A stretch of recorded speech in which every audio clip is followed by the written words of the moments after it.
La saison cycliste internationale s'ouvre une nouvelle fois au cœur de la forêt équatoriale.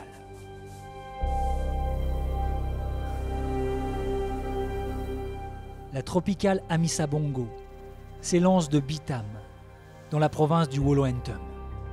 Et pour la 15e année, elle remplit encore l'un des objectifs qui ont justifié sa création, faire naître des vocations sur le continent africain.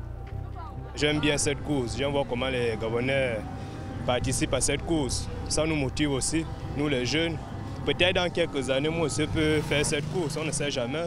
Dieu seul sait. Les Panthères attirent donc toujours l'attention.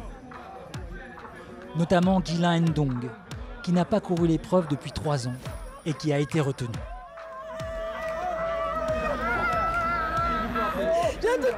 Non, tu as fait le tour. Non. Je suis trop content.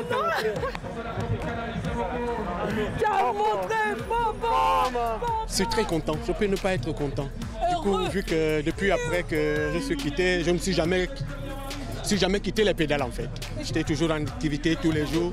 Je n'ai jamais été découragé. Et voilà, aujourd'hui, Dieu m'a reconduit au sein de cette équipe. Et je pense pour cette année que Dieu a un plan pour le Gabon.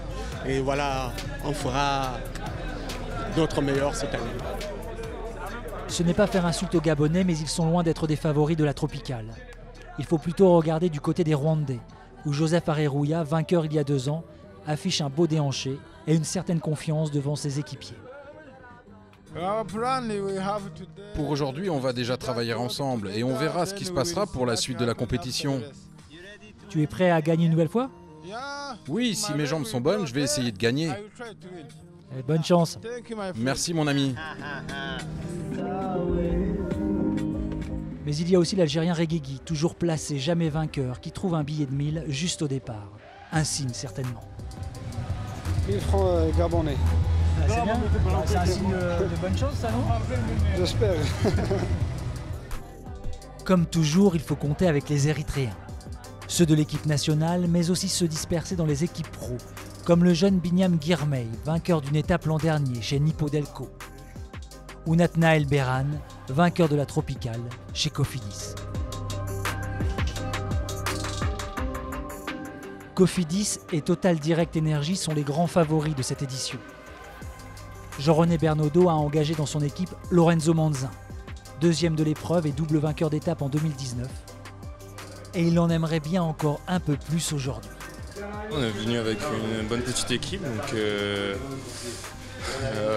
l'objectif ça sera de faire briller le maillot de Total Direct Energy. On est venu ici pour essayer de jouer le général et des victoires d'étape, donc moi je vais essayer de viser les étapes et ce serait bien de faire aussi bien que l'année dernière. Ouais, mais après on sait que la Missa c'est pas prévisible, donc cette première étape va être importante pour la suite de la course. Mais si ça arrive au sprint, ouais, je jouerai ma carte, je pense. La course est assez claire dans ses grandes lignes. On voit les favoris, on suppose les outsiders et on sait que les Érythréens, les Rwandais seront de toutes les attaques, parfois accompagnés d'un autre coureur africain. Ce n'est donc pas vraiment une surprise de constater que les 3 premiers échappés de la Tropicale sont l'Érythréen Dawit Yemane, le Rwandais Moïse Mujisha et le Marocain Adil El Arbaoui. Ces 3-là franchissent tranquillement la frontière entre le Gabon et le Cameroun, puisque l'étape de 149 km les mène jusqu'à Ebolova. Dans les voitures suiveuses, notamment celle de Jean-René Bernaudot, on s'agite un peu. La Tropicale ne se gagne pas le premier jour, mais elle peut se perdre. Cette échappée appelle la vigilance. Ces 3 nationalités qui ont un très bon niveau général, disons, il n'y a pas de mauvais coureurs devant. Ce n'est pas des pays qui n'ont pas de programme, qui n'ont pas la préparation idéale. Je pense que ces 3 pays où il y a le Maroc, l'Érythrée et le Rwanda, c'est des pays cyclistes. Donc on va dire que ce sont des coureurs, même si on ne les connaît pas, qui ont un niveau minima assez important. Donc il faut quand même veiller. Il ne faut pas que ça prenne des proportions. Il n'y a pas danger, mais on va laisser 20 minutes. Mais ils en laissent quand même 7 au kilomètre 56. Le peloton paresse et s'étire enfin. L'avance fond alors rapidement lorsque les principales équipes s'y mettent sérieusement. ça va être difficile parce que 4 équipes professionnelles qui sont derrière nous, ils vont travailler fort pour nous attraper. C'est-à-dire les autres garçons qui sont dans les pelotons, c'est à leur carte de jouer si on attrape l'échappée. Après 112 km, l'échappée est reprise. Et comme voulu par Félix Sampoma, le directeur sportif rwandais, c'est un de ces gars qui sort, pas n'importe lequel, Joseph Areruya. Pendant une quinzaine de bornes, il mène la vie dure au peloton qui chasse derrière à une trentaine de secondes, avant de le reprendre et de se regrouper. L'arrivée au sprint est alors incontournable. Les Total Direct Energy travaillent pour Lorenzo Manzin. Mais Attilio Viviani de la Cofidis parvient à se glisser entre eux et le déborde. Viviani 1, Manzin 2, Binyam Girmay 3. Attilio Viviani, le frère du sprinter Elia Viviani, a plutôt bien réussi sa première course comme professionnel. Se fue un long sprint et se fue bien. C'est bien. Attilio Viviani prend le maillot jaune. Il devance Dawit Yamane de 3 secondes et Lorenzo Manzin et Adil El Arbaoui de 4. 23 ans, je rappelle qu'il a été le vainqueur du mémorial Vincenzo Mantovani.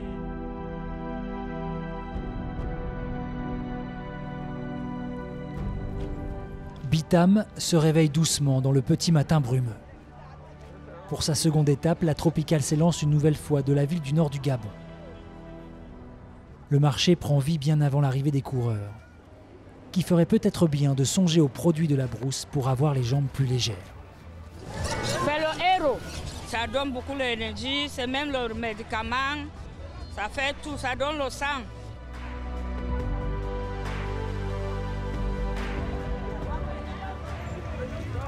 Lorsque les coureurs arrivent enfin, les Bitamois posent pour la photo avec tout le monde. Mais ils favorisent quand même les leurs, les Panthères bien sûr, mais aussi les Camerounais, dont la frontière est toute proche. C'est un monsieur qui marque tous les Africains. Nous sommes très fiers, plus précisément vu son meilleur classement qu'il a posé hier à l'arrivée à Ibolova. Pour nous, ça a été un très grand plaisir. Et nous tenons à le remercier grandement. Mais les plus avertis regardent du côté du Rwandais Joseph Areruya, qui s'est montré la veille.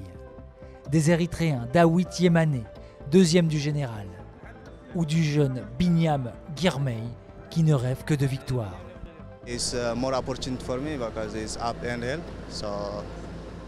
Il y aura des opportunités pour moi parce que ça monte et ça descend.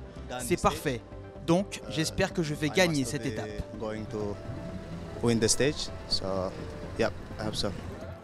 Lorenzo Manzin, lui, lorgne à la fois sur la victoire et le maillot jaune, qui est sur les épaules d'un autre, le jeune pro Attilio Viviani de la Cofidis. Une équipe déjà contente de son sort après la victoire d'hier, mais qui vise un peu plus haut, évidemment. Il y a possibilité d'en remettre dans l'escarcelle encore, une, voire deux, voire le général. Enfin bon, sans être trop gourmand, tout est possible. Et si tout est possible, on ne va pas se priver de rien. On va essayer de faire le maximum pour essayer encore aujourd'hui, par exemple, soit de gagner ou soit encore de garder le maillot. Les Cofidis vont-ils maîtriser la course? Sur le bord de la route menant à Oyem, les enfants attendent de voir ça. Est-elle d'ailleurs seulement maîtrisable? Une étape de 105 km à peine, l'essentiel des coureurs à 10 secondes du maillot jaune au général, potentiellement tout le monde peut le prendre.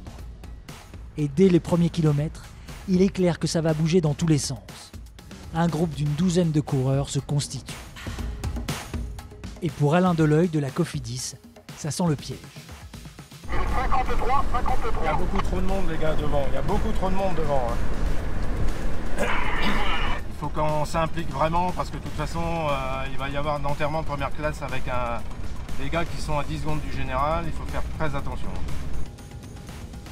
À partir de là, la course échappe à tout contrôle.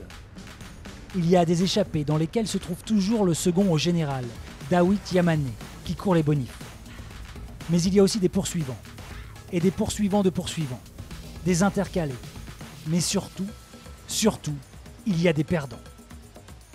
Et pas des moindres. C'est l'enterrement! C'est l'enterrement! Le maillot jaune Attilio Viviani et Nathanaël Berané de la Cofidis. Lorenzo Manzin de Total Direct Energy. Joseph Areruya du Rwanda, Binyam Girmay de Nippodelco, tous piégés. Adieu le général.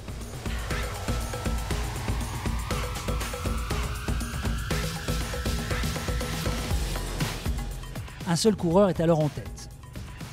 L'Érythréen Mekseb Debesay. Il a environ 45 secondes d'avance sur les premiers poursuivants. Mais c'est toujours plus que confus. Il y a toujours des groupes, des sous-groupes, personne ne comprend grand-chose à ce qui se passe. Alain Deleuil demande alors à son coureur le plus à l'avant de provoquer les regroupements derrière l'échappée pour y voir plus clair. Faut enterrer tout le monde, hein, on court mal là. Hein? Il faut enterrer tout le monde, on court mal. Faut que ça rentre derrière maintenant. Les regroupements ont lieu et soudain, tout devient limpide.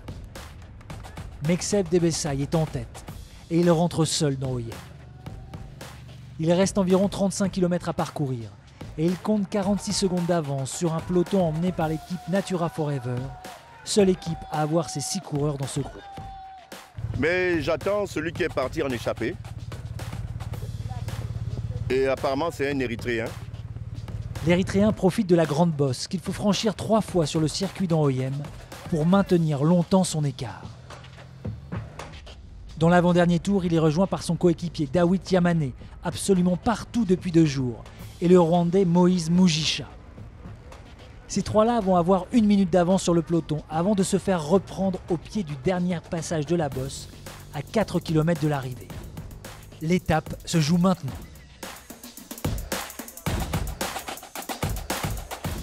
Allez, mettez vos couilles sur la table, les gars. Hein. Seulement, il va coincer. Allez, à 3, t'organises ça, allez. À 3 km de l'arrivée, 3 hommes en tête. Le 23, le 104, le 104 et le 34. 3 coureurs sont sortis. Victor Lafay de la Cofidis, Jordan Levasseur de Natura Forever et l'Érythréen Nathanaël Despazion. Il réussit à rester devant. Personne ne le remonte. L'Algérien Youssef Reguigui finit dans sa roue et son coéquipier Enoch Moulouberan est 3e. Nathanaël Despazion gagne à 20 ans sa première étape sur la tropicale et cette victoire signe l'emprise totale des Érythréens sur la course pour l'instant. Je suis très content. Un grand merci à mes équipiers et à mon staff. Nos coureurs étaient actifs toute la journée. Ils sont restés en bonne position et ont contrôlé le groupe. C'était ça la clé. C'est la machine. Donc, à ce moment, frangin. Exactement 15 minutes et 32 secondes plus tard, le maillot jaune Viviani, Nathanaël Beran, Lorenzo Monzin et Joseph Areruya franchissent la ligne. Au classement général, 3 Érythréens sont aux 5 premières places. Surtout, Tesfazion est le nouveau maillot jaune. Mais son coéquipier Dawit Yamane est dans le même temps. Youssef Reguigui est 3e à 5 secondes, Moulouberan est 4e à 7 secondes, Emmanuel Morin de la Cofidis 5e à 9 secondes.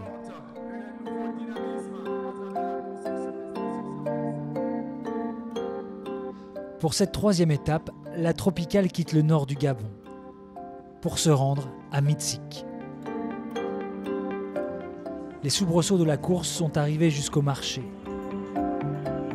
où Mireille, qui a la robe la plus bariolée de l'assemblée et qui s'y connaît en couleurs, a déjà choisi le maillot qu'elle préfère. Les couleurs que je préfère, mes couleurs, je ne connais pas encore des maillots. Moi, j'aime bien le blanc, j'aime bien le rose, j'aime le jaune. Parce que le jaune, c'est la lumière. C'est clair. Et la lumière, c'est un Érythréen qui la porte ce matin. Nathanaël Tesfazion, 20 ans, leader de la course. Les Érythréens s'y connaissent d'ailleurs en couleurs puisqu'ils cumulent tous les maillots distinctifs. Et sur la façon de protéger le plus important d'entre eux, le jaune, Samson Solomon reste sibyllin. Parfois, tu peux garder le maillot en contrôlant les échappées. Parfois, en sautant dedans. Les seuls à s'immiscer au milieu d'eux au général sont les Algériens. Du moins Youssef Reguigui, 3e à 5 secondes. Assez proche également le Français Emmanuel Morin, 5e à 9 secondes. Chez les Cofidis, ils ne sont plus que 2 à jouer le général. Un écrémage sérieux a eu lieu la veille et beaucoup ont explosé en vol. Seule une vingtaine de coureurs peuvent encore espérer remporter la tropicale. Le Rwandais Joseph Areruya n'en fait pas partie espoir envolé sur une crevaison au mauvais moment. Quand je revenais dans le peloton, une partie s'est échappée. Et c'est comme ça que j'ai perdu beaucoup de minutes. Beaucoup d'équipes nourrissent désormais des envies d'étape ou d'échapper au long cours, notamment les Total Direct Energy. On en est là lorsque la course s'élance vers Njole, 186 km.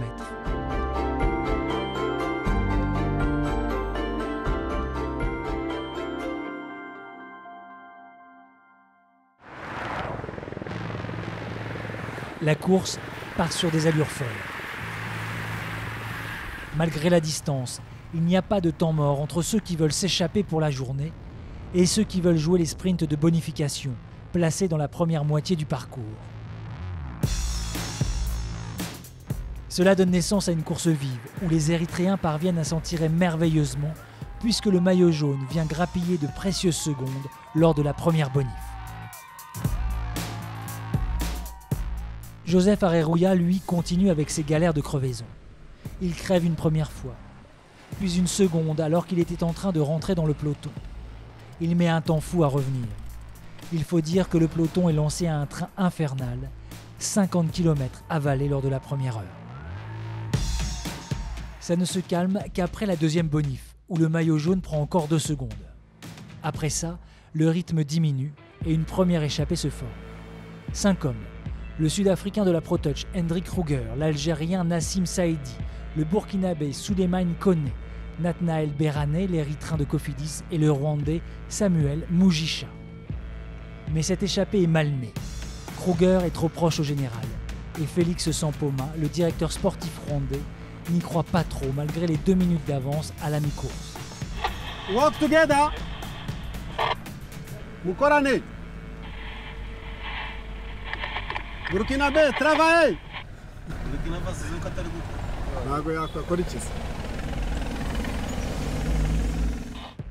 Cette échappée est condamnée. Et une autre prend forme avec l'Angolais Gabriel Coll et le Burkinabé Paul Daumont. Ils ne présentent aucun danger pour le général, ils sont à plus d'1 quart d'heure du maillot jaune. Ils ont le champ libre. Ils sont un peu hors du temps, et bon, c'est un peu favorable à nous, donc on va essayer de rouler à fond et puis avoir la première place ou la deuxième place. Les 2 hommes vont compter jusqu'à 5 minutes 5 d'avance sur le peloton.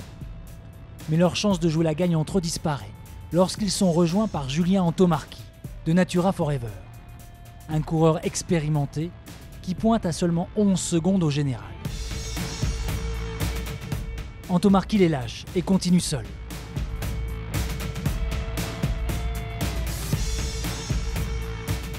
Il a 50 secondes d'avance à 20 km de l'arrivée, 30 secondes à 10 km, toujours 30 secondes à 5 km. Mais il est repris au pied d'une grosse montée qui mène à la ligne d'arrivée.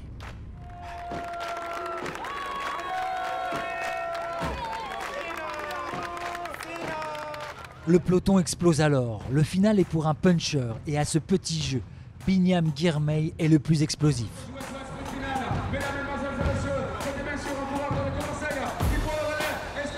Il devance Jordan Levasseur et Emmanuel Morin. Le maillot jaune est 6e, Youssef Reguigui 12e.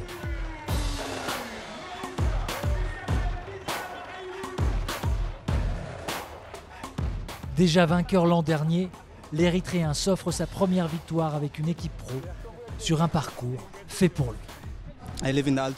Je vis en altitude, ma maison est dans les hauteurs. Alors moi, les montées, surtout quand elles sont courtes, ça me convient plutôt bien. Nathanaël Tesfazion conserve son maillot jaune, mais les Érythréens sont moins omniprésents au classement général. Jordan Levasseur de Natura Forever est désormais second à 4 secondes et Emmanuel Morin de la Cofidis 3e à 9. Moulou Beran est 4e et le Chilien Carlos Oyarzún 5e. L'écrémage pour la victoire finale se poursuit.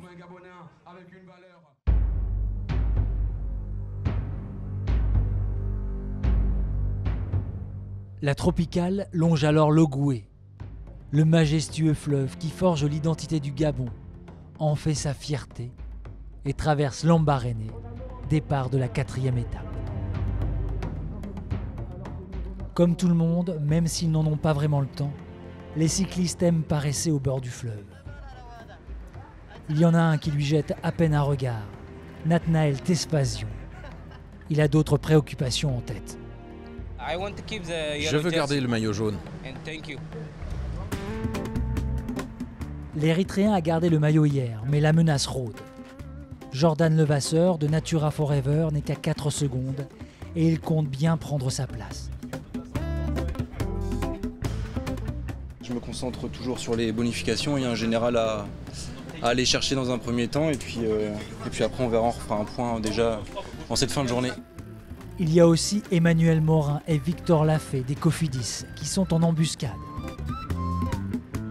Comme Jérémy Cabot et Damien Godin des Total Direct Energy ou l'Algérien Youssef Reguigui. La communauté japonaise de Lambaréné ne se préoccupe pas vraiment de ça. Elle rend visite à ses compatriotes de Nippodelco. C'est loin du Japon, mais une rencontre comme ça, c'est bien, c'est magnifique. Hein. Une équipe qui vise la victoire d'étape au sprint avec Binyam Girmay, alors que les équipes africaines rêvent davantage d'échapper au long cours.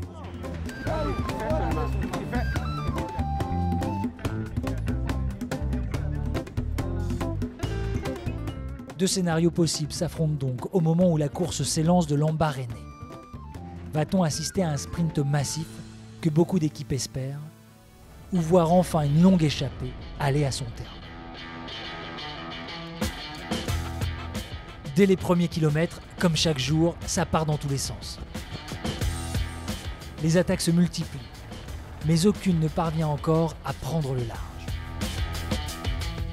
Il y a ceux qui veulent se placer pour les sprints de bonification, ceux qui veulent s'en aller, ceux qui ne savent pas ce qu'ils veulent, mais qui suivent les autres, on ne sait jamais.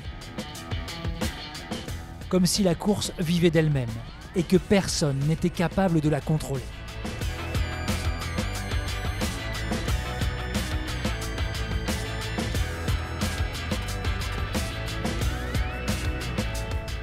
Une situation qui plaît plutôt à Takehiro Mizutani, directeur sportif des Nippodelco, qui découvre et l'Afrique et la tropicale. Le niveau de tous les Africains, je suis impressionné aussi parce qu'ils attaquent sans arrêt, ils arrivent à gagner les étapes. Et, bon, je pense que ils ont l'habitude de courir entre les Africains peut-être, mais pour moi, je découvre pas mal de choses. Ouais. Mais autour du 30e kilomètre, la folie s'apaise. 4 hommes partent et plus personne n'a envie de leur courir après. Il y a le Rwandais Joseph Areruya, le Camerounais Kamsong, le Burkinabé Nkiema et le Marocain El Sabahi. On sent bien que cette échappée arrange tout le monde. D'abord, ils sont tous à plus d'un quart d'heure du maillot jaune. Les Érythréens ont tout intérêt à les laisser prendre de la marge. Ensuite, hormis peut-être Areruya, leur pédigré ne sème pas d'inquiétude et on mise sur la facilité à les reprendre en fin d'étape. L'écart enfle rapidement pour se stabiliser autour des 7 minutes. La course devient très tranquille. Tranquille, tranquille. On attend la fin un peu pour chasser quoi. La course n'est alors plus rythmée que par des ambiances de bord de route. C'est mon bébé, oh, aïe, oh.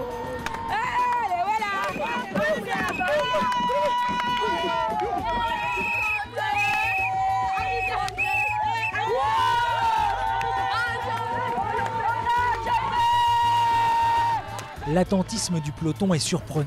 Il ne se passe rien, absolument rien. Chaque équipe jouant au chat et à la souris avec l'autre, genre c'est pas à moi de rouler, c'est à toi. Et à ce petit jeu, personne ne met du rythme, ce qui sert bien le maillot jaune. Et le peloton se condamne lui-même.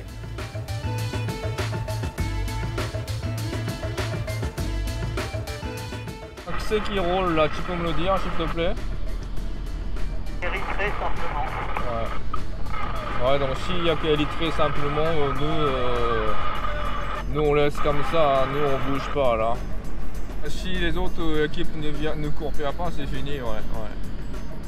Devant Areruya, Kamzong, Nkiema et El Sabahi ont bien collaboré. Chacun a pris ses relais.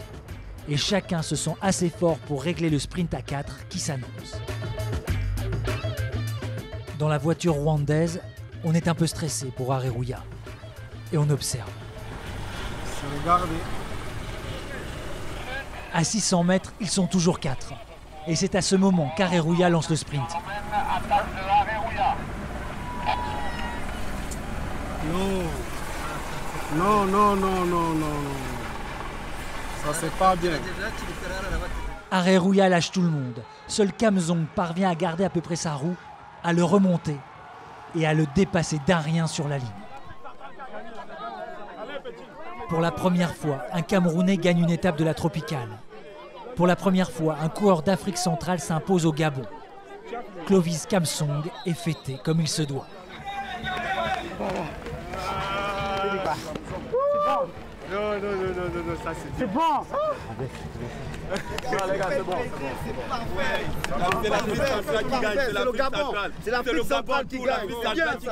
Bravo à vous, les gars. Félicitations, les gars. Félicitations, c'est bien. Au général, c'est le statu quo. Tesfazion est toujours en jaune avec 4 secondes d'avance sur Levasseur et 9 sur Morin. Une étape pour rien donc pour le général, mais pas pour l'histoire de la tropicale.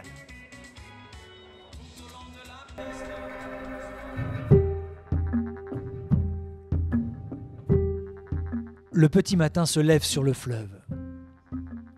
Les habitants de Lambaréné vaquent à leurs occupations. Les premières pirogues naviguent.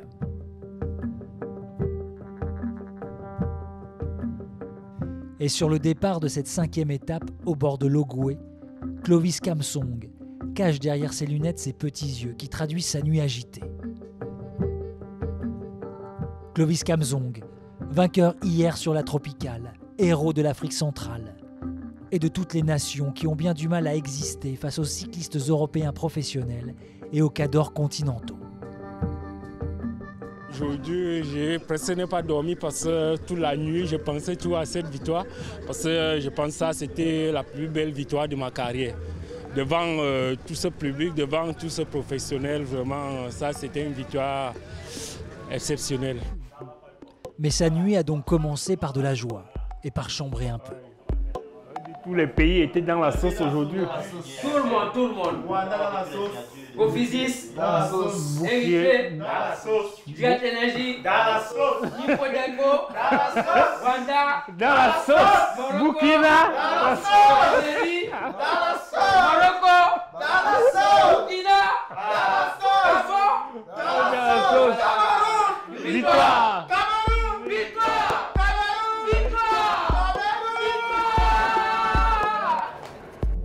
La victoire camerounaise ne se limite pas à ce seul pays.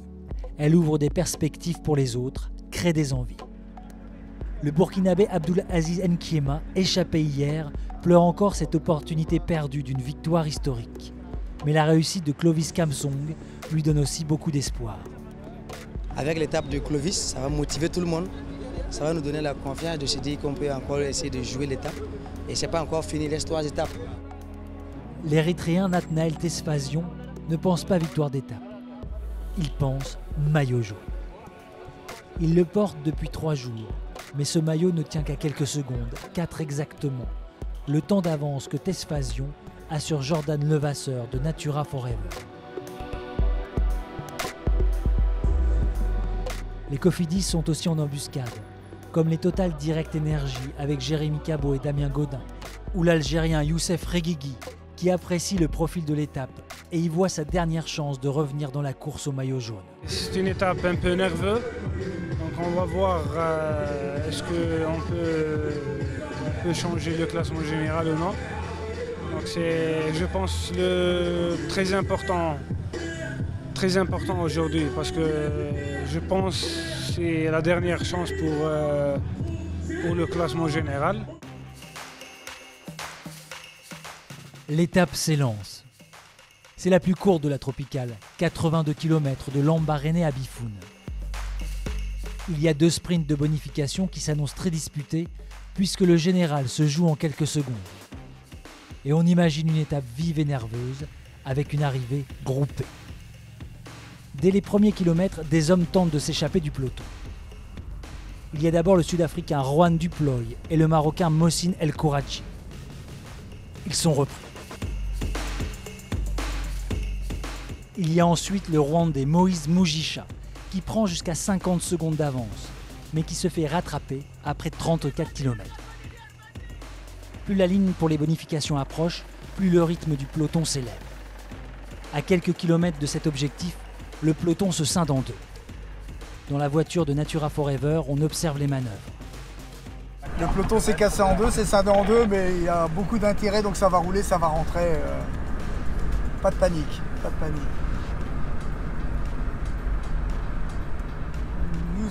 L'idéal pour nous, c'est que ça tienne le peloton jusqu'à la bonification. On en a fait un objectif. On va essayer de reprendre 3 secondes pour Jordan, qui est placé 2 au général pour l'instant. Voilà. Non, là, ça se regroupe, là, c'est bon. Le peloton est emmené par les coureurs de Natura Forever Roubaix. La consigne est respectée au moins après. Ah, ça joue gros quand même. Hein. Ça joue gros.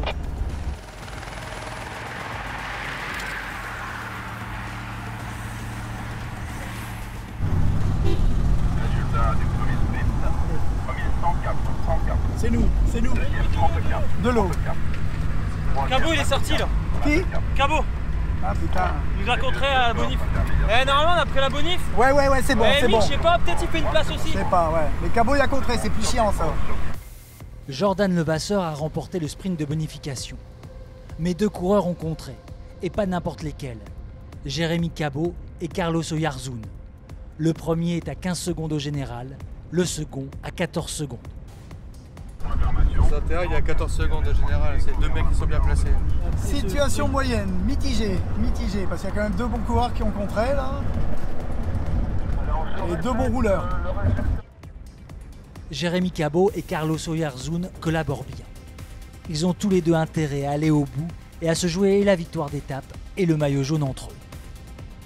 Ils creusent rapidement un écart important, 1 minute 15 après 51 km. Ils sont les leaders virtuels de la tropicale et il faut que le peloton réagisse vite et s'organise pour revenir sur eux. Les Natura Forever roulent, les Érythréens roulent, les Nippo Delco roulent.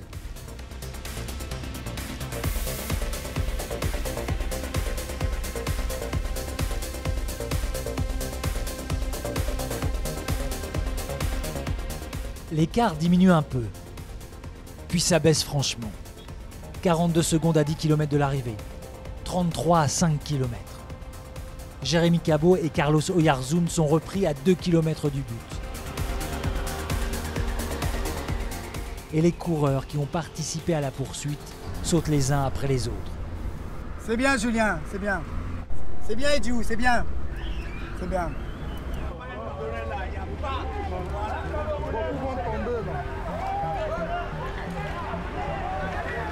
Un sprint massif va donc départager tout le monde.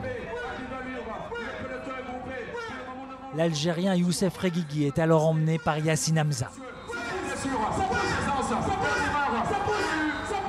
Et pour la première fois dans sa carrière, l'Algérien si souvent placé remporte une étape de la tropicale. Une victoire aussi attendue que celle de Clovis Kamzong était surprenante hier.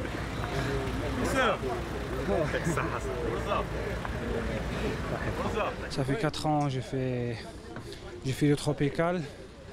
J'étais toujours 2e, 3e dans les étapes, mais donc j'ai la chance cette année pour gagner une étape. J'espère une autre étape dans le dernier jour. On assiste là à la 4e victoire africaine en 5 étapes. C'est du jamais vu sur la tropicale. Au classement général, Nathanaël Tesfazion n'a plus que 2 secondes d'avance sur Jordan Levasseur et 6 sur Emmanuel Morin. Youssef Reguigui est le grand bénéficiaire de la journée. Le sprinter algérien est désormais 4e à 10 secondes. L'Érythréen Moulou Beran est 5e.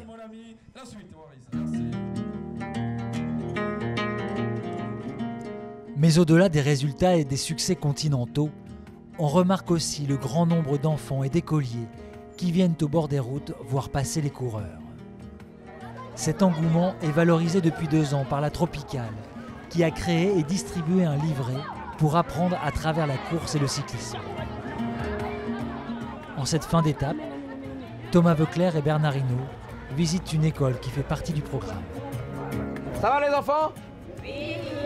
Bon, moi je vais vérifier si vous avez fait des fautes ou pas là. Je vais regarder.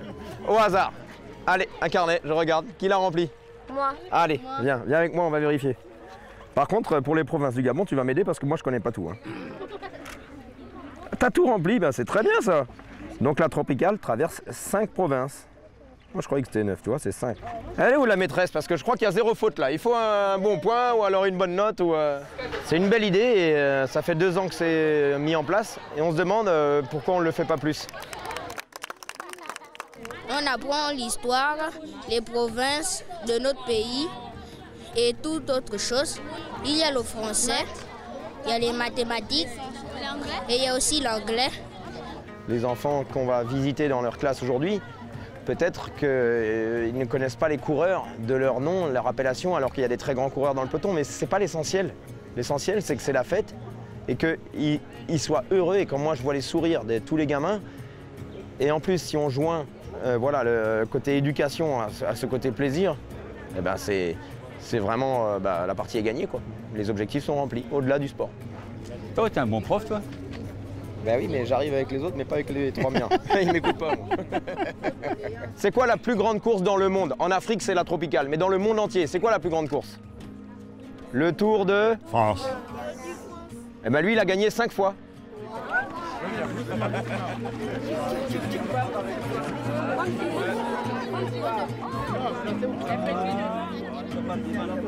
Ah, ça va, allez, c'est bien.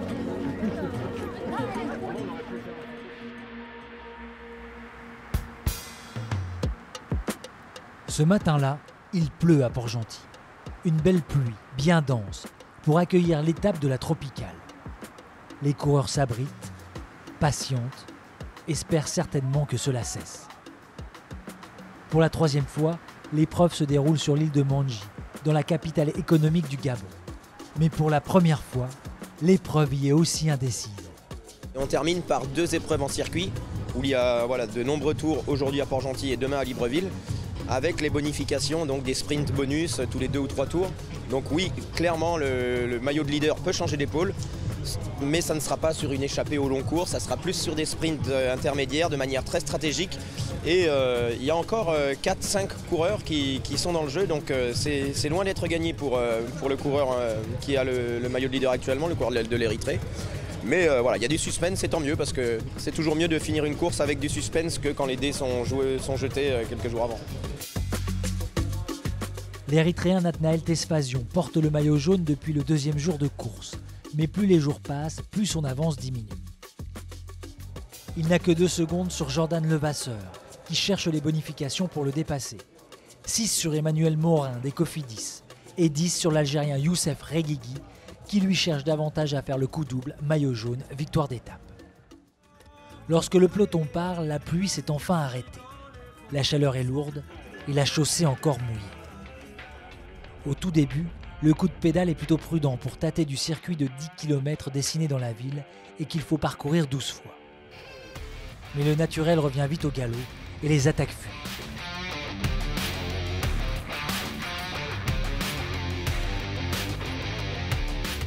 Le Rwandais Nzafash Wanayo et le Marocain Kouraji prennent un peu le large. Mais la route n'est pas encore tout à fait sèche et le Rwandais chute. Le début de l'hécatombe pour cette équipe.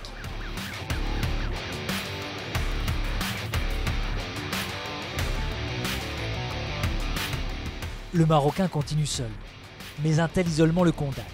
Il est repris.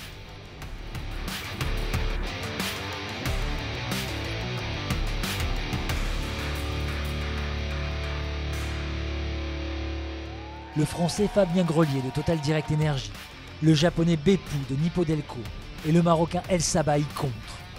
Ils sont 3, mais leur échappée dure peu de temps. Le premier sprint intermédiaire intéresse trop de monde pour que le peloton n'arrive pas groupé. L'attaque, ils vont discuter le point chaud avec bien sûr la communauté. La situation, si elle est confirmée, on revient à 1 seconde au classement général. Mais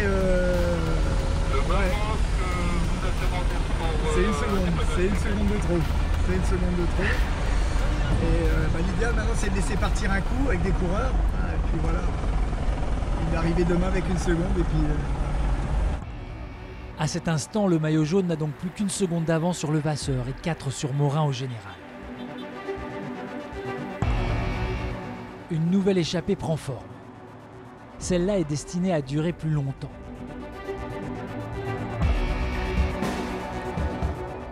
Il y a le rouleur de Total Direct Energy, Damien Gaudin, l'Angolais Antonio Dario et l'Ivoirien Isiaka Cissé.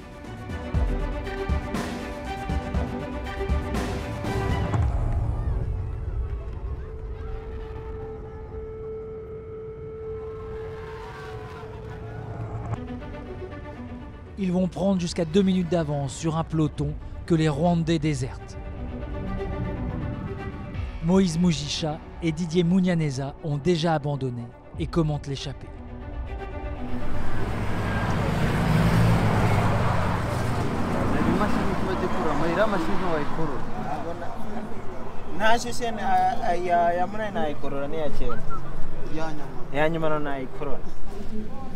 Ce Français dans l'échappée, il est très costaud. Il a mis le grand braquet. Et moi, je lui demandais s'il était dans l'échappée, est-ce qu'il pourrait emmener un tel braquet? Parce que moi, je ne peux pas.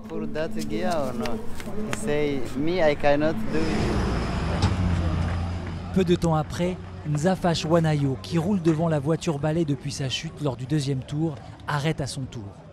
La moitié de l'équipe rwandaise est hors course et ces chutes excitent la curiosité des spectateurs. Ouais, il a chuté. Il va avoir des protections. Il a l'habitude de chuter, oui, oui, c'est un outsider. Hein. Il a l'habitude de chuter.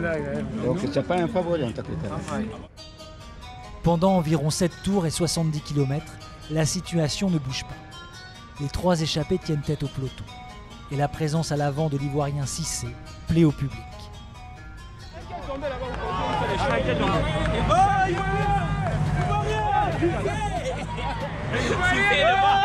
Il n'y a pas un Ivoirien ici. L'éléphant est devant. L'éléphant a la tête de la course. Un Ivoirien en tête. Il y a donc les supporters des éléphants et celui des étalons. Les Burkina Faso, les étalons de Burkina Faso. Les Toumani Ouedraogo. Les étalons de Burkina Faso. Ils ne sont pas derniers, ça veut dire qu'ils ont encore la chance de gagner. C'est la dernière étape qui compte. Ce n'est pas le premier, ni le deuxième ou le troisième. C'est la dernière étape qui compte. L'essentiel, c'est être juste au L'essentiel, c'est être parmi les meilleurs. C'est ça, parmi les meilleurs. C'est le premier des perdants, c'est pas un problème. Ouais, essentiel.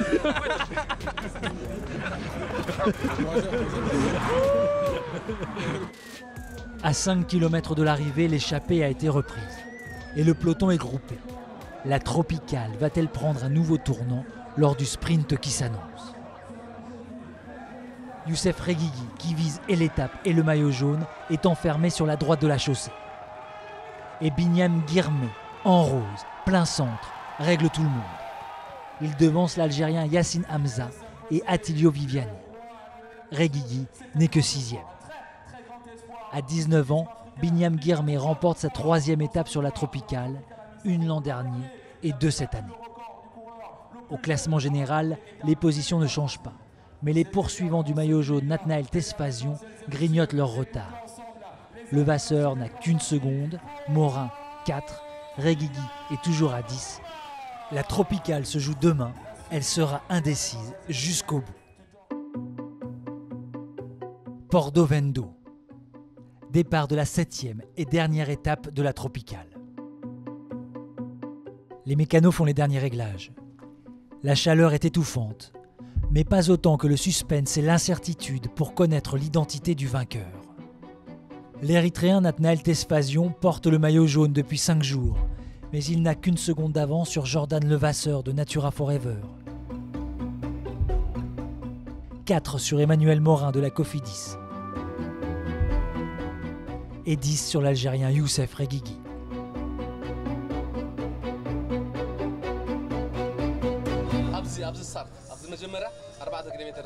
Dans les bus, les équipes élaborent leur stratégie. Pour les Érythréens, on cherche à laisser filer les échappés et assurer le tempo du peloton. Pour Natura Forever, c'est la recherche des bonifs pour rattraper cette précieuse seconde. On n'a rien à perdre, aujourd'hui. Si au départ, on nous avait dit qu'on serait deuxième au général à moins de 3 heures de l'arrivée, on aurait signé tout de suite. Pour la Cofidis, la stratégie est à peu près similaire.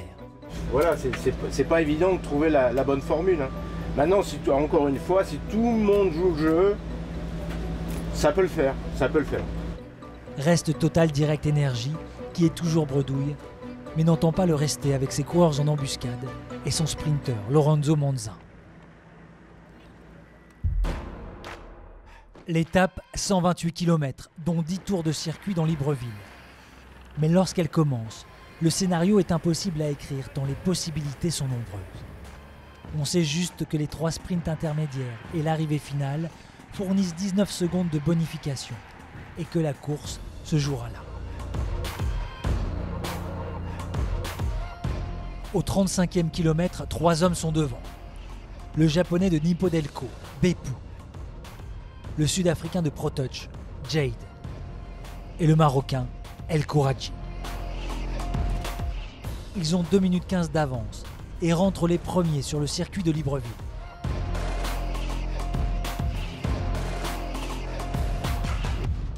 Ils maintiennent même leur avance jusqu'au premier sprint de bonification, ce qui arrange bien les Érythréens. Le maillot jaune est toujours sur les épaules de Tesfazio. Au kilomètre 97, le peloton se regroupe, mais une nouvelle échappée voit le jour. 7 coureurs. Les équipes qui chassent le général sont toutes représentées. Là encore, la situation fait le jeu des Érythréens, mais pas celui de Natura Forever, qui mise sur les sprints de bonification pour prendre le maillot jaune. 7 hommes en tête, comme on vient d'entendre, et c'est pas le scénario idéal pour nous. Hein. On va encore passer, la deuxième bonification va se passer, et puis et là ça a l'air de temporiser au niveau du peloton, une trentaine de secondes d'avance. Là je vois qu'on prend en main la course, mais on prend en main la course pour Jordan, là, apparemment. Mais on a un homme devant, mais c'est pas celui qu'il aurait fallu. C'est la course, hein. C'est la course, c'est une course de mouvement là maintenant. Hein. Les Natura Forever et les Cofidis vissent. Le peloton vole en éclats et les échappés sont repris. Il reste 2 km avant le dernier sprint de bonification. Ça peut se jouer là. Ça peut se jouer là.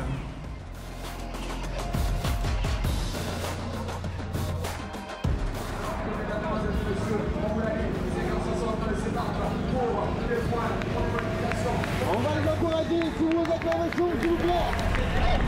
104. Oui. Deuxième le dessert, 24. Jordan. Troisième le dessert, 34. Deuxième. Sprint of the day. And the last of this tropical. Putain. Normalement, c'est bon.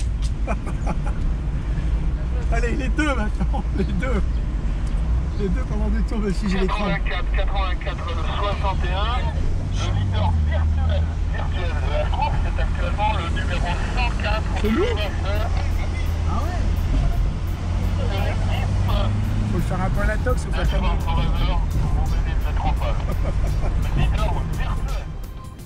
Le Vasseur vient de prendre le maillot jaune pour 1 seconde. Tesfazion est 2e, Morin 3e. Un mec qui avait la chiasse, c'est pas mal. Il va mieux. Oui.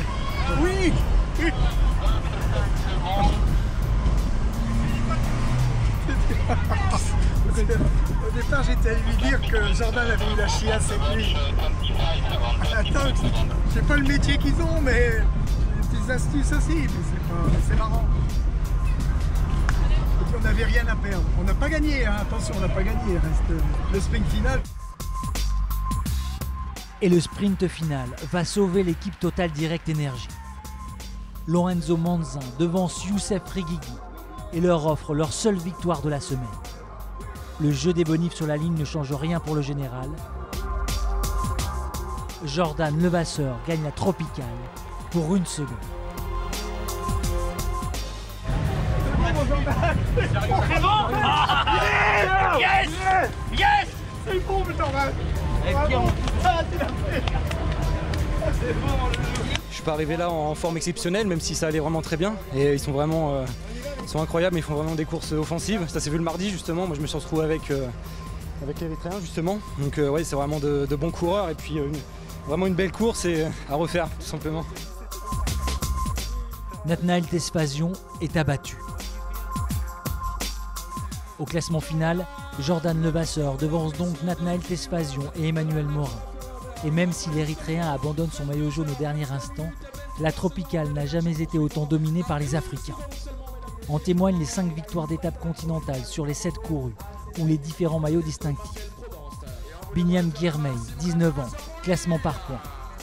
Dawit Yamane, 22 ans, meilleur grimpeur.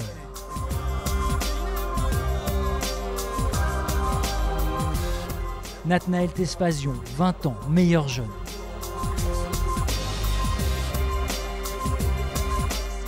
Le classement par équipe pour les Rwandais avec 2 coureurs de moins de 20 ans. Preuve que l'avenir est plutôt radieux pour le cyclisme africain. Après 15 éditions, la tropicale a largement dépassé ses ambitions d'origine.